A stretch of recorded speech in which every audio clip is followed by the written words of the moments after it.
Marilyn Kleinberg is her community's business matchmaker. She's the person people constantly ask, Marilyn, do you know someone who? I used to just laugh and say, if I could find a job where I networked for a living, I would be in like Flint. She thought those skills would help her as she embarked on an entrepreneurial mission, buying into a cruise franchise. I bought a cruise franchise. It's called Cruise One. And I jumped in with both feet. And I thought, I can do this. I can do anything. With that can-do spirit, Marilyn looked for financing and took out a Small Business Administration, or SBA, loan. I had to put up collateral. And the collateral for my SBA loan was my condo.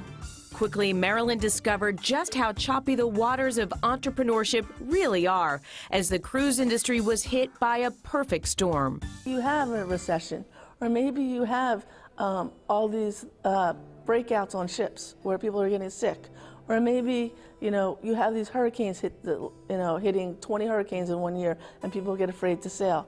You can't control those things. What happened to you when that perfect storm hit your industry and people stopped booking cruises? What happened next? I just started using the SBA loan to live on. I used my home equity loan to live on that. I used my SBA loan, paying off the bills, paying the bills that kept coming. I mean, I wasn't bringing in $2,000 a month, so the SBA loan was paying the $2,000 a month. That's not how that's supposed to work, Eventually, that money goes away. Marilyn, the business matchmaker, was watching her own business sink. She began to live a double life, happy and optimistic on the outside, but drowning in debt and self-doubt on the inside. I just bled it dry. I had nothing left. I actually ended up moving out of my condo and moving in with my boyfriend so that I could rent my condo out to have some income. And that was pretty much what I was living on, the income from my condo. I realized at some point in time that I was just building up debt, not being able to pay it. I kept saying, I'm going to pay this up. There's no way I'm going to go back on my word to pay. I promised to pay the creditors. I promised the SBA I would pay them. I made a promise to pay.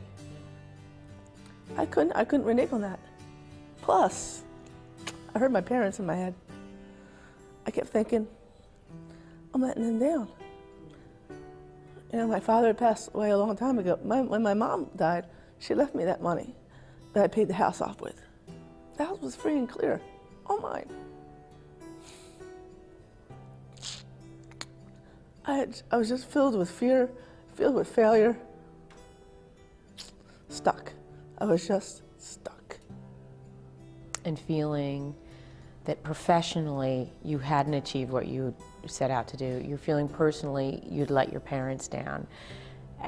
That's, I think, for anybody hearing your story, that's worst case for all of us, isn't it? Oh, yeah. Boy, I was raised in a very ethical household. Integrity was so important to my parents. My mother was very, very tried and true. Right and wrong. There's right and there's wrong. And not paying back is a wrong. But it came to that point where I had no choice. And what decision did you make? I decided to declare bankruptcy. Chapter 7 is the one that I chose because basically it means you're liquidating everything. You're liquidating all your expenses and all your bills, and everything's going. Anything that you own, all your collateral is out of here. You can't go into that feeling good. How easy was it for you to walk away from this? It took me 2 years. 2 years of just spiraling down before I allowed myself to accept that as an option. It wasn't an option in my head. But eventually it's the only option.